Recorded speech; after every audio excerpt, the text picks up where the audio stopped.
Hello, everybody. Welcome to today's office hours focused on how to avoid and solve common dangers to collective impact implementation. I'm Jennifer Jester, Executive Director of the Collective Impact Forum, and I'm delighted to be here with you today.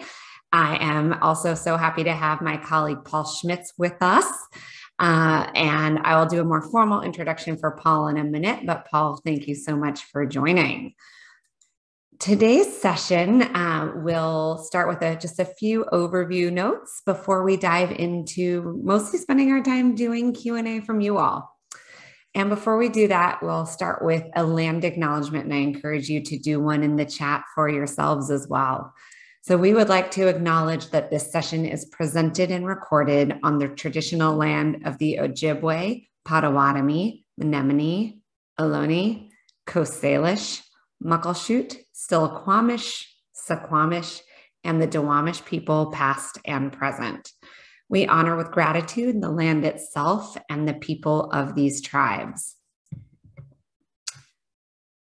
And Paul, I realize we might need to add one in since you're dialing in from off-site today, so you can let us know what it is down in the Coachella Valley area.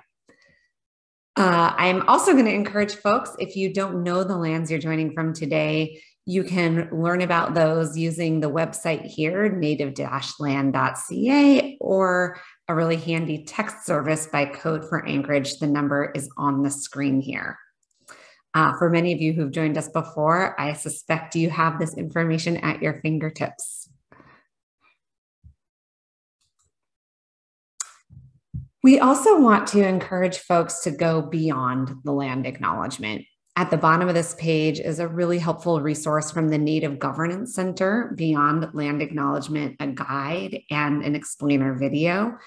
And this starts by simply learning more about the Indigenous lands and the people of the lands that you are on and who are part of your community, and learning about making connections to the work you're doing if you haven't already done so over the last since your initiative has taken hold. So we just want to encourage not stopping with the land acknowledgement, not stopping with simply learning, but working on relationship building and connection as well.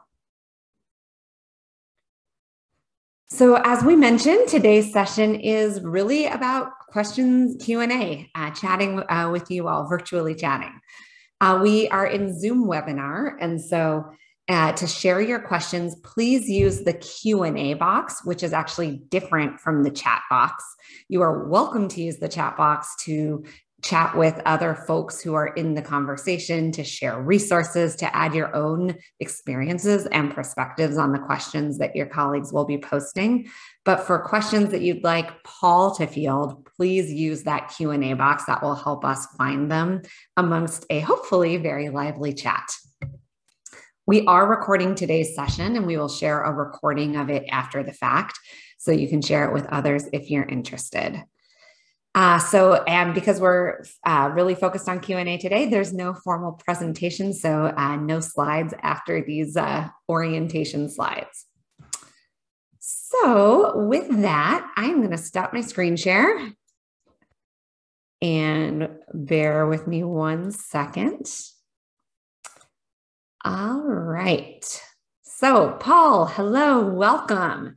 For those of you who haven't met Paul, Paul is a senior advisor with the Collective Impact Forum. He also has his own consulting firm, Leading Inside Out, through this work, Paul builds the collective leadership of organizations and communities to achieve greater impact. He is also the former CEO of Public Allies and just a wonderful colleague. So Paul, welcome. Glad to have you with us today. Thank you. Thank you. Great to be with everyone. Excellent. So the focus is how to avoid the dangers of collective impact. And folks, if you have not seen it, Paul authored an article that was posted in the Stanford Social Innovation Review probably in December last year, where Paul talks about 10 dangers to collective impact implementation. So Tracy will share the link to that in the chat, and that is where this framing comes from. So I just wanted to make that clear. But we did collect some questions from folks prior to the session. And I'm going to start with a few of those, and then you can add questions in the Q&A as we go. And I mentioned Tracy. Tracy is our wonderful colleague who is running the session, the technology and behind the scenes. So Tracy, thank you. Thank you. Thank you. Thanks, Tracy. All right, Paul, we can dive in. All right. The first question I want to ask you that came in through the registration was, can you build trust between a community and an organization? Or does it have to be trust with a person? And if it's a person, what happens when they leave? Yeah, thank you. And yes, well, I appreciate the comments on the wallpaper. This is a storage closet in the desert where I'm visiting a nonprofit. And I'm surrounded by, my laptop is sitting on boxes of cables. This box here says shred. So, but in the midst of this storage closet, they put a nice background in for people to Zoom from. So that's why it looks nice, but I'm in a literal storage closet here. In terms of building trust, I mean, I do think that trust begins interpersonally. And it begins by people demonstrating fulfilling commitments, making and fulfilling commitments, giving honest feedback and engaging in difficult conversations. Those are the things that build that muscle, the ability to have real conversations, bring authentic selves, and the rest. What happens when people leave is that organizations can build trust, of course, but it's built through the individuals. But if a organization has experience with a person from another organization, that when they make commitments, they fulfill them, they share credit, they do other things that support that relationship, they're honest in feedback and the rest, then the organization absorbs that relationship, not just the individual. And so I think it happens between organizations, but still interpersonal, and it can last beyond, people leaving if the things that organization says and does, it lives up to. And so that to me is how you get from the individual to the group, but it still is the interpersonal. It's just that that person's reputation with the organization helps build that organization's relationship with an organization. Thank you. Okay, second question. Do you have any tips for leading a team that is bogged down in committee mentality? Old way of doing business, and maybe for folks who might not have read your piece or listened to your podcast, talk a little bit about committee mentality. Yeah, so one of the dangers I talked about was treating work groups like committees within collective impact. And some people call them action teams, work groups, whatever you call them, the groups that are actually implementing strategies. And what I've noticed when I visit groups is that they look like every boring committee meeting I've been to my whole life, where a bunch of people give reports and announcements, and it lasts too long, and people kind of show up or don't show up. But most of the information to me is information they could have gotten in an email. And so the question is, how do you shake that up? And to me, there are two reasons to meet. One reason to meet is because, well, there's three reasons to meet, really. One is to build relationships. The other is because there's action commitments you seek from people who will get work done between meetings. And the third is to plan, coordinate, evaluate, and collaborate in the planning and implementation, evaluating of the work. And so to me, like, if your meetings are organized around a function of reviewing information in order to collaboratively plan and make decisions and deliberate and move things forward and make commitments, that's the reason to do it. If you're meeting to share information that can be shared in an email, send an email. If you're meeting to build relationships and do community building, do that. But too often what we see is they just become information sharing places, which just isn't really doing the trick.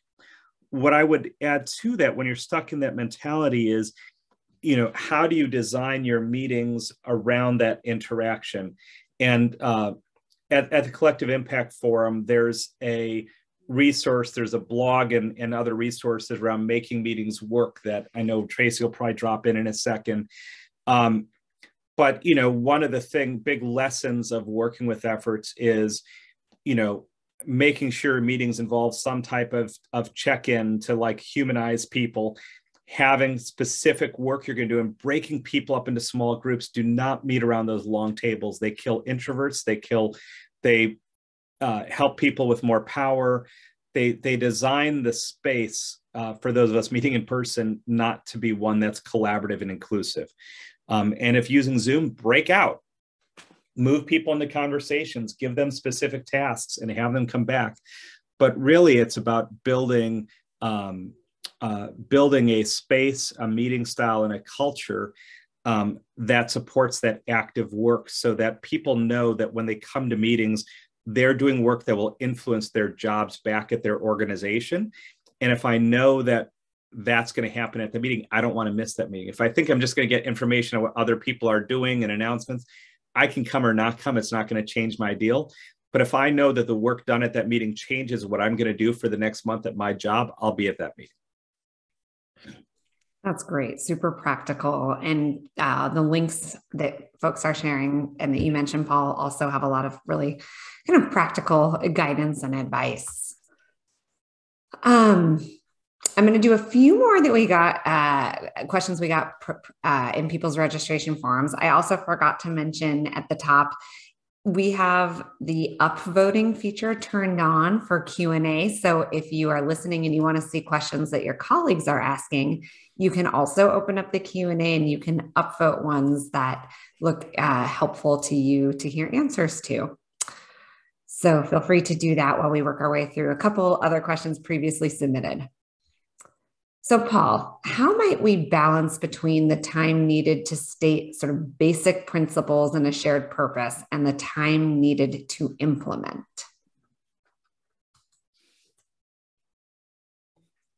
I think it's iterative, and that when we're beginning a collective impact process or group, it's important to be building culture as you're building and implementing your plan.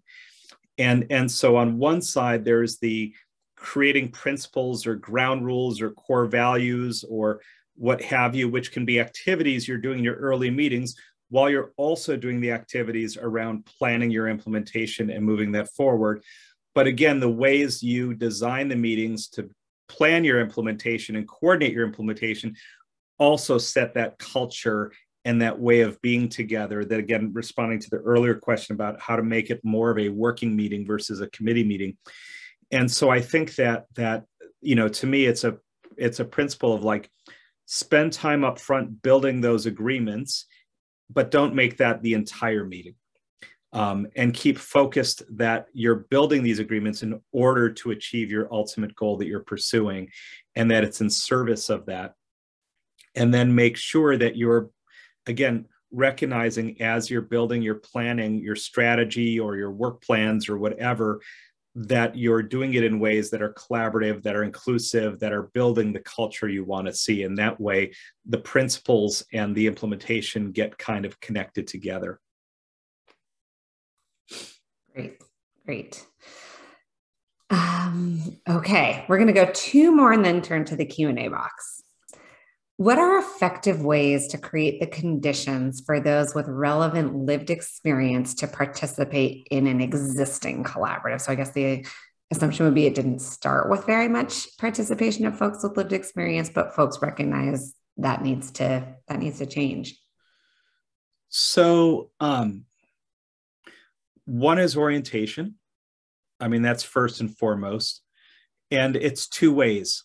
It's orienting the rest of the group to how to best engage the people who are coming that they might not know, and that we're going to do things a little differently to make sure that we change the dynamic. Because when you change who's at the table itself changes. If you just bring people into your existing style and way of doing things, that probably is going to create a clash. And so you're going to have to figure out things are going to have to shift, and people need to be prepared for that. You also need to level set the people who are coming in who haven't been part of the effort. They should understand how you got to where you are. What are the key decisions? What are some of the key dynamics in the group? Give them not just the explicit orientation of like, here's our roadmap, but give them that implicit understanding of how the group has done its work and come to be, and help them understand those dynamics. And so that you're level setting people before you enter the room. And then I think building relationships is really key again, and finding those partners. And I think it's especially important, and when I've seen this done well, the chairs really model everything, and they create a welcoming, inclusive space from the beginning. And I remember being in a collective impact meeting once where the mayor of a fairly large city was a co-chair, and he stopped a discussion at one point and said, you guys are using a lot of jargon. Let me lay some of this out for everybody. And what he was doing was himself, even though he's the most powerful person in the room, recognizing that some people on the table weren't understanding what was going on. And instead of making them ask the question, he grabbed it for them. And again, as a co-chair, really gracious thing to do. And so I think that finding ways to create relationships, level set information, inclusively facilitate meetings. And again, if you're building meetings around maximum participation and engagement, that also is going to help, because that helps people build relationships, build more knowledge, hear more conversations, and engage, and then debrief with people. Very helpful, Paul. All right. So a dynamic that I think probably is not only coming from the person who asked the question. How do you avoid the larger organizations potentially taking up more space in the conversation and work? And maybe you can talk to larger or historically more powerful. Yeah. So I think that, again, is the question to me politically when I'm working with folks is, who can hold the table? And so we had a situation with a group that we worked with where there were some very large organizations in the city, very well resourced, kind of felt the sector belonged to them. And there were a lot of grassroots, neighborhood-based folks at the table who kind of felt they were finally at the table that was making real decisions. But what we had a philanthropist who was critical to the large organizations, but also deeply believed in the need for the small and the large to work together, chairing the effort. And the reality is that the bad behavior among the big actors was bad behavior she was dealing with. And that made a difference. And that's kind of the thing I've seen work best, is when you have champions at the table who have that power and influence, who hold the inclusion and hold the values of the group and hold the inclusion and are willing to put their weight behind it. And I think it can be a peer of those people, it can be a funder of those people, it can be a public official. But if you've got somebody who those big actors will have to listen to, and they're kind of holding that space, that helps. Or else you're kind of like, if you don't have that, then it's a matter of kind of coalitioning the smaller groups and making some noise and making some hell for the big ones. I mean, I hate to, but like, then it's an organizing strategy. It's like either you've got someone who champions the inclusion of the group and the need to collaborate and to create space, or you've got, if you don't have somebody who can hold that space, then to me, it's an organizing question of how you organize to gain that power with them and hold them accountable for not inviting people. And I've seen that happen too, where the small groups have kind of all en masse left a collective and publicized it and made clear that like these groups are dominating and it's not a process that is inclusive and that has influence too. No one likes that. And so I think that that's what I've seen in a couple cases. Yeah, that's really helpful, Paul. So kind of peer influence and pressure, and then turning to other strategies if need be. Yeah. So I'm turning to the Q&A, and we have a question with 12 upvotes, Paul. This is a lot. So the question is asked, how can we both seek resources to enable collaboration while avoiding the idea that the collective impact initiative via the backbone can fund all of the work that the collaborative prioritizes, i.e. a project mentality? So I assume this is from the perspective of a backbone effort. I think so. That is raising resources both for the backbone and some of the work. And there's kind of an expectation that they're going to raise money for everybody's work and fund everybody. And to me, that's partly what is giving people that expectation. And I know that some of it's the magical thinking every nonprofit has to do because, I let it out, but we're always looking for money and hoping. And we hear we generously hear, oh, resources, cool. And we think that means us. And, so I get that part of it, but there's also a thing about how are you setting expectations about resources within the collective and what the backbone role is. And again, if it's a collective, it's a we. It's not the backbone's job to raise money for everyone. It's everyone's job to raise money for everyone. So is the backbone engaging the partners to raise money together? Are they seeking resources together to grow the pie? Are they, to me, it's if the backbone is seen as oh, they'll just raise money for everybody, that's difficult. If they have more capacity to raise money, that's great. But they should then be also sharing their plans with the group and with the group together, building the plan for funding. It shouldn't be they're creating a fundraising plan to execute. It should be the group creating a fundraising plan and helping to execute. And if they've got the capacity to drive that, great. But it should be clear. And again, if we're building a transparent collective, we should be having conversations about how resources, what we're going after, how they'll be raised, how they'll be distributed. And recognize what the costs of backboning the effort are and the value of that, but also recognize if we're going to pursue this strategy, we're going to need $3 million more a year. And who can we, how are we going to get there? And, figuring out together and making that public and clear so that everyone knows what we're going after. Yeah. And if I might add, Paul, two things were coming up for me too. I think it's helpful when you're talking about resources and fundraising to be clear, is this funding for the collaborative infrastructure, which is the backbone, the gathering, the measurement system perhaps, or is this actually funding for the work that the collaborative is prioritizing? Because and that clarity might help. You were going to say something. I was going to say something. I was going to say that the other thing within this is the moment the backbone's a them or an us and them, or we're separate, we've got a challenge. We're supposed to be operating from a place of we.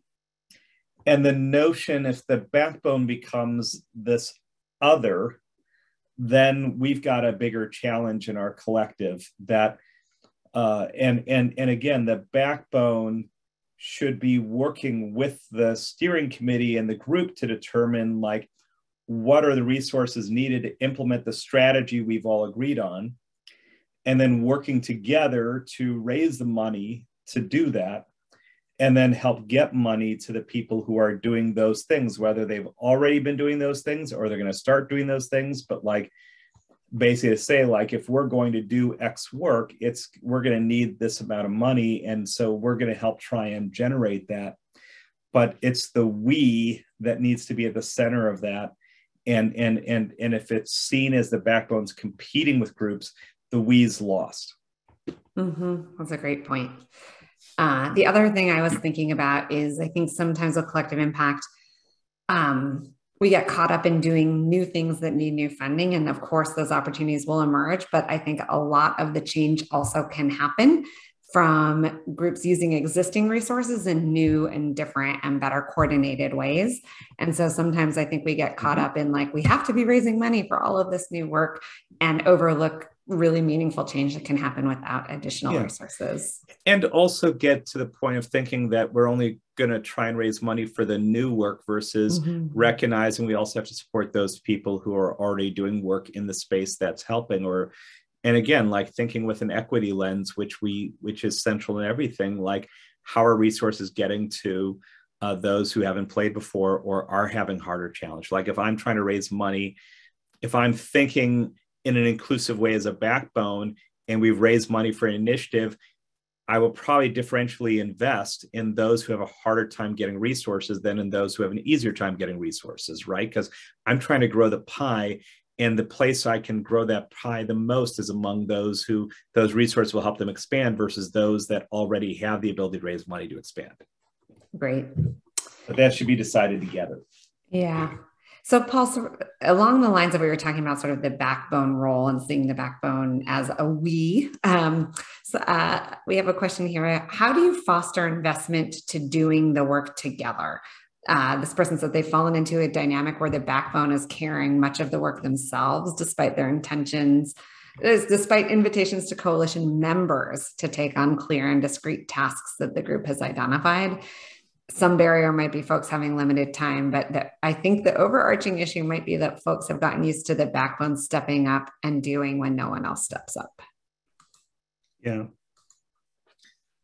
So, no, that's a big one. And at least in my visits with groups, it's one I hear about a lot is, especially from backbone staff who feel like they've ended up kind of having to do everything or doing too much, and they're having trouble reversing that cycle. And I think that's a very common challenge.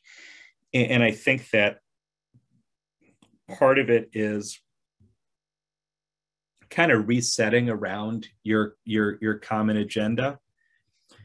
And if people are only part, like, I think it goes back to this thing of like, are tables organized around the people who this is their work? Or is it organized around people who this is work they're interested in advising and maybe coordinating a bit with? And I think I see too many collective impacts that are still, and that again goes more to that committee-like perspective that it's a place I go to kind of coordinate a little bit with others versus a place where we're creating an agenda that drives the work I do back at my agency. And that this is where decisions get made that actually influence my work every day when I get back to the office. And the more we're in a space of this is my work, the more that people hold that. The other thing is recognizing that if people aren't that investing their time and effort into it, are they no longer committed to trying to drive the population change or system change you're trying to drive? Because if it's just, again, something people think is interesting on the side of their work, then you don't have the level of commitment needed to do really good collective impact. If people are instead saying, and just kind of coming back to like, we're not going to hit our goals if we're stuck, if we don't have more commitment from people to get this work done together and to carry this work. And so are we truly committed to these overall goals, or are we only committed to just do it again? Like, is this like, where is this in your priorities? Is it one of the top priorities in your work, or is it something that's like ninth on your priority list to participate in this? And I think it's just, that's kind of the, the honest conversation that might need to happen in some cases. Yeah. And so Paul, the answer, you might have already sort of addressed this in your previous answer, but there's a lot of interest in this committee versus a collaborative. And so someone asks with lots of upvotes, how can you reset a collaborative if it was initially set and feels like a committee? You have provided some commentary, but is there anything you'd add? Yeah, I would just emphasize the last point, which is, I always go back to what's the ultimate thing we're trying to move. I think, in my at least experience of collective impact, it's a great approach when we're trying to move really specific population level or systems change. And are we truly committed to hitting that? And can we get there with the way we're working now? Or are we just reinforcing the things that we know didn't work in the past? And so I go back to is this something we're kind of committed to, or are we deeply committed to it? And if we're deeply committed, we have to put the time and resources and investment in that demonstrates that. And if we're only kind of, let's just name that and then figure out what it is, because it's probably not going to be at the level that we might have come out. And like, get the expectations and experience back into sync, because I think that's what falls apart often. But I think so often people also, and I'll say this that I see a lot of, one of the lessons I also share at the end of the article is that clear strategy drives clear commitment. The clearer, the more specific and precise the strategy is, the easier it is for people to know exactly what they need to do, and how what they will do will contribute to moving the population and system change. The more vague or aspirational the goals are, the more you're going to end up in a committee, because people are advising something that deep inside, they're not sure it's really going to get there. So if we make a commitment, and I'm going to just make up an example, so this is not based on any knowledge of data or anything, but like if we said, we're going to make sure every child is reading at grade level by third grade, which is a great vision and aspirational goal. But then everyone coming to coalition, anything they do that helps anyone read counts. And people don't really have to change what they're doing. They don't really have to collaborate necessarily. Maybe they're trying some new things and there's some innovation, but it's not driving. If instead we said, we're trying to raise it from 60 to 80%, and that means we need to move 300 more kids a year to grade level, and those kids are primarily in 9 schools, then our strategy and our work group meetings are going to be figuring out how do we get resources to those 9 schools while also spreading throughout our district. What we're going to be coordinating with those 9 principals. We're going to have work group meetings where we're looking at data to get, like, then the level of commitment and focus of the work groups and of the work is very clear, because the commitment of what we're trying to move is very clear. The more that we have vague, aspirational, visionary kind of goals, the less it requires people to change, coordinate around very specific things. It just enables more of that kind of like, I'm just going to show up and like my work is related to this, so it counts, versus like, I go to me because they just decided that we're going to use this new reading program in these 8 schools, and I've got to train all my tutors back in my agency at this new system because it's what the district's going to be using. Like, that's the difference. Yeah, that level of specificity in your example is really, really helpful, Paul, for sure. And I think a lot of folks have a harder time getting to that level of specificity that drives more specific action and commitment and accountability as a result, I'll say. One of the specific points you mentioned in your article is that you talk about work groups. I'm going to start over because I'm jumbling the question. In the article, you write about treating work groups like committees, and members should be authorized to speak for their agencies at the table. Can you say a little bit more about that idea and some practical ideas about it? Yeah. So what I've seen groups that meet and no one at the table can make a decision for their organization. And then they're like, again, it's like they're all sharing ideas, but no one has the authority to say this is what's going to happen.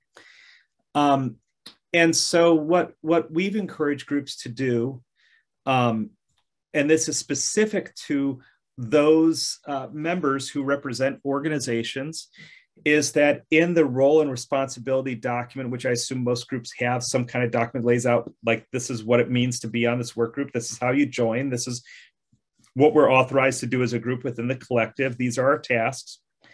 Then at the bottom of that, we have a section where when people sign that, but if you are not the decision maker for your organization on this issue, we have a second person sign it who gives that person formally, like, signs over the authority to say, like, you either speak for the organization or we will meet with you in 24 hours to get an answer back from our organization on whatever decisions are made in the collective.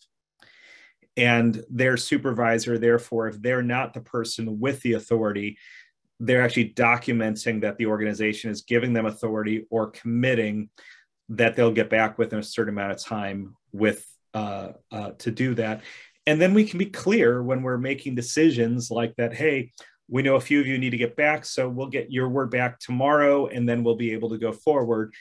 And not make it a shame thing, but just a reality thing. Because if we don't talk about those things, then we act like we've just made a decision that everyone's on board with, versus realizing that some of those people have an extra step to make sure that their organization's fully on board and enabling that, but make that explicit, put it in the agreements, and make sure that whoever authorizes it is clear. Like, I am dedicating my staff person to go to these meetings and do these tasks.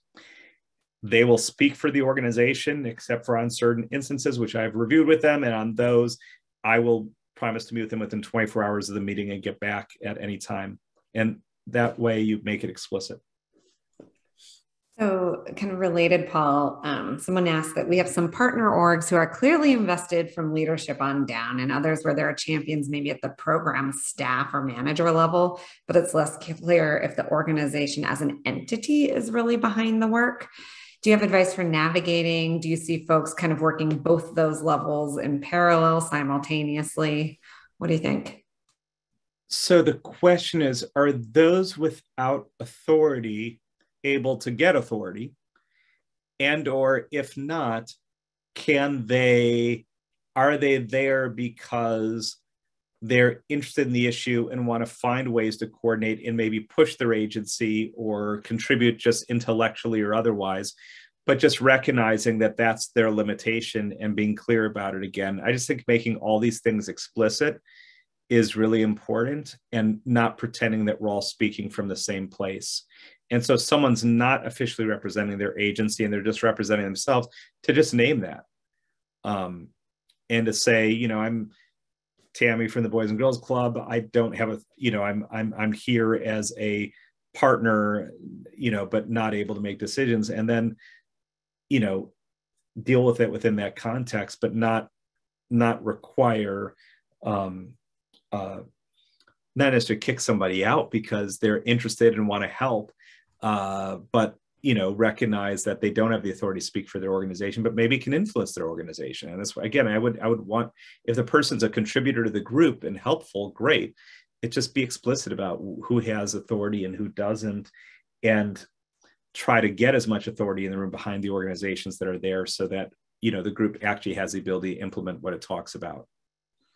Great. Do you need like a 7th inning stretch, Paul? These are like rapid fire coming at you. It's all right. So shifting gears a little bit. So as a backbone organization, how do you manage relationship building when you're building the collaborative? Do folks tend to meet one-on-one with everyone to learn about their organization goals and then come together with everyone? Or do you recommend another way? And this is a great one. I would encourage folks in the chat to share how you have done that and built relationships, because I know there are many backbones on the line. But Paul, what are your observations? I mean, I think one-to-ones are really helpful. And one-to-one, I think that one of the things I always go back to, both from the study that was done of successful backbones a couple of years ago, and one before that was like case studies of experience, but it was like how much of the groups that were kind of seen as doing this well talked about the relational aspect of this and the relationship building. And so it seems that one-on-one relationship building is really critical, but it has to be authentic. And I think that's one of the things we saw in the study specifically, was that you've got to build that relationship, not at a transactional level, like, tell me about your agency and this is what I do, like, but get to know them as people, get them to know you as a person, understand the work within the context, understand why they care about the work, why they do about the work, build an actual human relationship, not just a transactional, what does your organization do? This is what my job as backbone is and my vision is, but like, here's who I am, here's who you are, this is what we do, and this is why we're doing it. But begin with that real relationship building. I think one-on-ones are really helpful. Sometimes small groups are fine.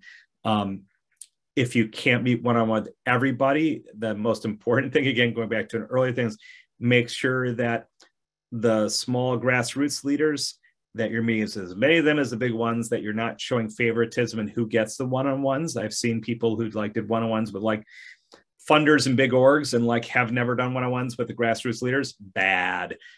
Make sure that if you're only doing it, if you've got a big group and you can't do one-on-one, make sure you're doing it with a subset of the system that's kind of reflective of the ecosystem you're working in, and not showing bias or favoritism within that. Great. And I see folks saying, yes, that is their day-to-day, the meeting with folks, building the relationships. And I appreciate the comments coming in. So what are sustainable, so again, shifting gears a little bit, what are sustainable avenues to provide meaningful development and leadership opportunities and or compensatory models for community members with lived experience in the collaborative who may not be affiliated with a participating institution? So lots of groups I've seen, compensate community members for meetings who are not on someone's payroll when they participate. So that's something that I've seen many times. In terms of leadership development opportunities, or I've seen groups pay for people to go to trainings or even conferences or events from their collective. The group I'm with right now is doing these town halls and one-on-ones at night. We did one last night for residents to start engaging and developing their work, and they also compensate people as well. So there are ways to do leadership development. There are ways to do that. And in terms of sustainability, I think one is building a policy and commitment to it and making that deep. And then recognizing that with anything else, there might be some trial and error at first to get it right. But, I think that if which is a whole other subject, the whole community engagement piece, is that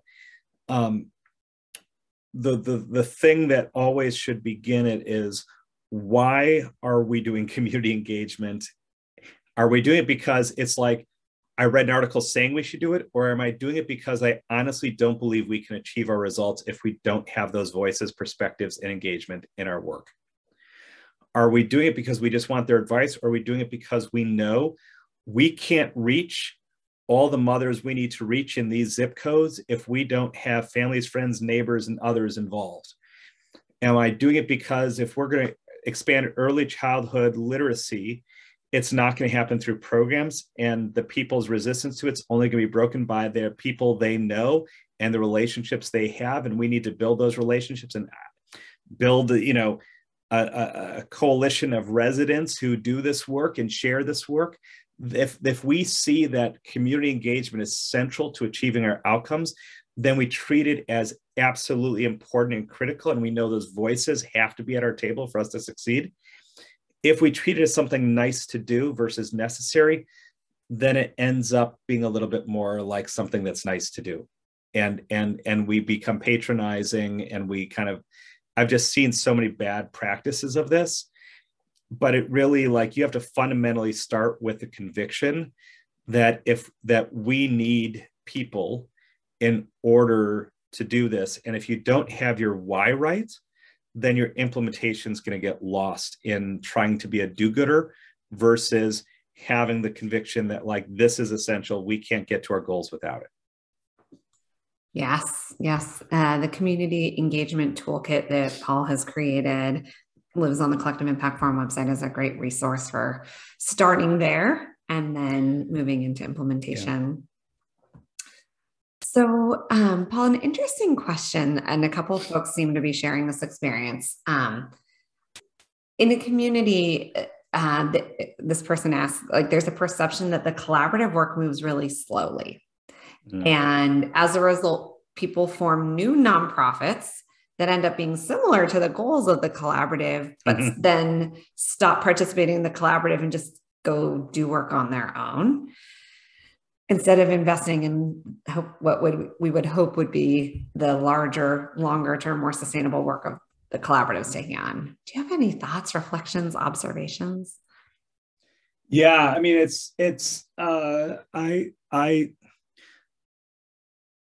have a lot of thoughts.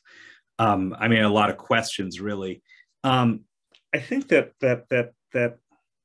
when I think of groups I know that have moved, I mean, one is I just also have to say that, like, what is time at this point? Because the last 2 years, I used to be that person that, like, in any experience, my life can be when that it happened. I would be like 16 months ago.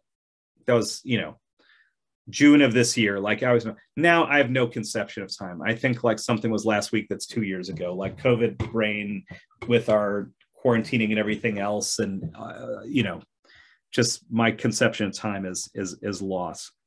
With that said, I think it also showed that what a sense of urgency can do. We saw a lot of really creative collective impact work happen quick when there was a sense of urgency behind it.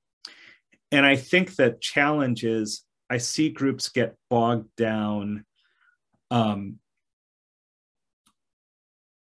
in a lot of analysis paralysis, in a lot of like work avoidance, I would call it, that's like doesn't pull the trigger on hard decisions and tough choices early. That means that their desire to be almost over-inclusive leads them to not make hard choices and decisions that could move the work forward. The other thing that I've seen within this is that how do you, within your agenda, have quick wins alongside and concurrent with the longer plays that you're doing? And what I see sometimes is people recognize that to get to their change will require some big system change that's a multi-year effort, and they get lost in that work without realizing that people need to see progress as that's happening, and they lose momentum on the group because the group's not seeing anything happen. And so I always think that it's great in a strategy to have stuff that can show fruit right away, while you also have longer plays that will take longer to show results. But you've got to create that sense of like urgency, because if you don't have that, I mean, I talked to a collective impact last week in a city. I mean, we know lots of cities in America right now, gun violence is like super urgent, and we've had massive spikes the last few years, and this year is turning out worse than last year, which was worse than the year before. And a collective impact that's trying to build a longer term public health kind of approach is like, all the people collectively like, we got to do something this summer, right? And it's like, yes, you need to like both think about like, what are things we can do right now that we know we can do that can make a difference, and really pursue those over the next few months, while we're also building the groundwork for this longer strategy. And we can do those things concurrently. And it's not a choice of either or in that case. It's a recognition that like, if we do nothing about the problem right now while we're trying to build this longer runway to solution, we lose credibility. And so I think you have to have that sense of concurrence between those short-term or important interventions that might not even be the most strategic, but are things that make a difference or help now, while you're building the ground for the longer-term strategies that you're pursuing.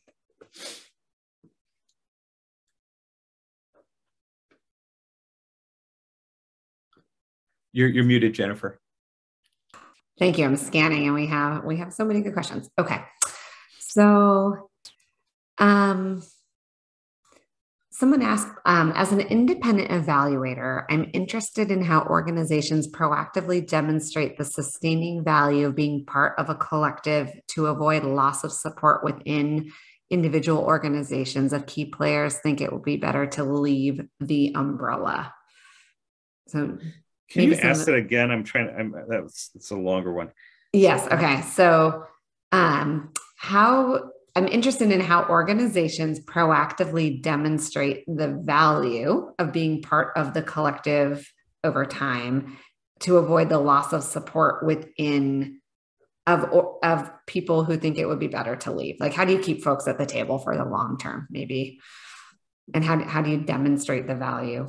And you just spoke about some quick wins and balancing different pieces Well, of our. I mean, to me, like the reason why I come back is we're making progress on the population and systems change we're pursuing. That teen pregnancies are down, or birth outcomes are better, or reading scores are going up, or we have more affordable housing, or whatever it is that we're working on, that we're seeing progress. And so the biggest value that should hold people at the table is that we're seeing that we're actually making a difference and beginning to see progress toward the ultimate change that we're pursuing. And so to me, that should be the thing that drives most people's desire to be at the table, is to be part of that change and to see that change. And I think that the value would be that we're contributing to, beyond whatever outcomes my agency has, we're contributing to this larger source. I think the challenge comes often when if that is not if my contribution to that result is not visible in a way that is helping me continue to sustain the work within my organization. And that's a different issue. And I get that part of the value proposition for an organization is I need to also be able to continue doing my work while I'm contributing this effort. And so again, I think that part of the way the backbone lifts up partners and groups and shares credit and supports and helps coordinate fundraising among groups and the rest, I think those ways that it can help make sure that people are seeing that value as well, and not that like the collective is seen as the producer of the outcome, but recognizing that that it's all of these groups that are producers, that they're all part of that result and contributors to that result. Great, thank you. So one of the questions, I'm going to just share a resource. Someone asks for advice and perspectives on decision-making processes and where consensus approaches might be useful. I'm going to actually not answer that now, but point you 2 weeks ago, we had a whole office hours on coming to consensus and decision-making. So I would point you to a great discussion on that. And maybe Tracy could drop a chat in the link. A link in the chat. And then there are also some questions that are variations on the theme of how do you create a common agenda?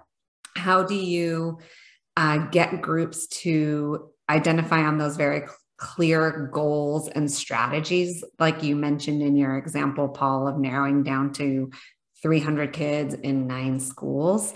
So I'd love to have you suggest at a high level some process that you have guided groups through, but I will also mention that the Collective Impact Forum website has quite a few resources, including toolkits, webinars, and podcasts on creating a common agenda.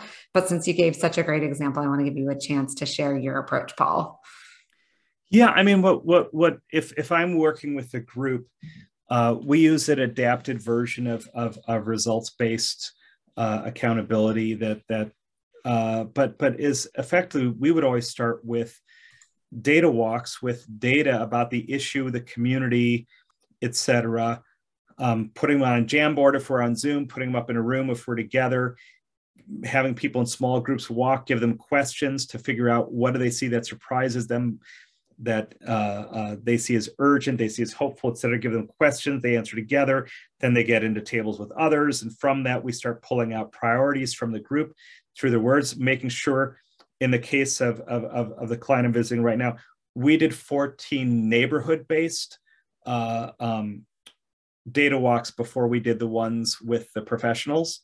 And the data that came from the resident feedback became part of the data for the larger groups meeting.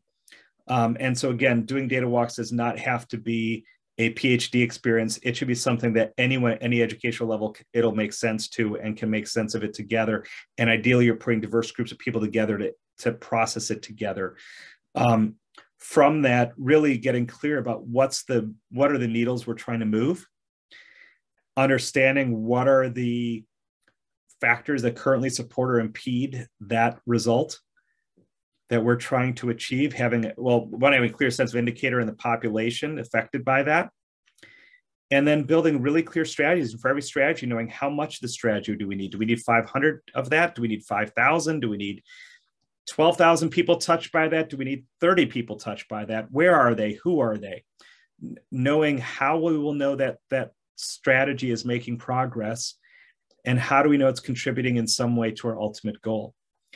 And so, I mean, in the 2 minutes I had to explain like a strat, but like to me, it begins with working with the group to form a shared sense of priorities, agreeing on what our results are, the indicator, understanding who the population is, where that population is, looking at racial disparities within that population, et cetera.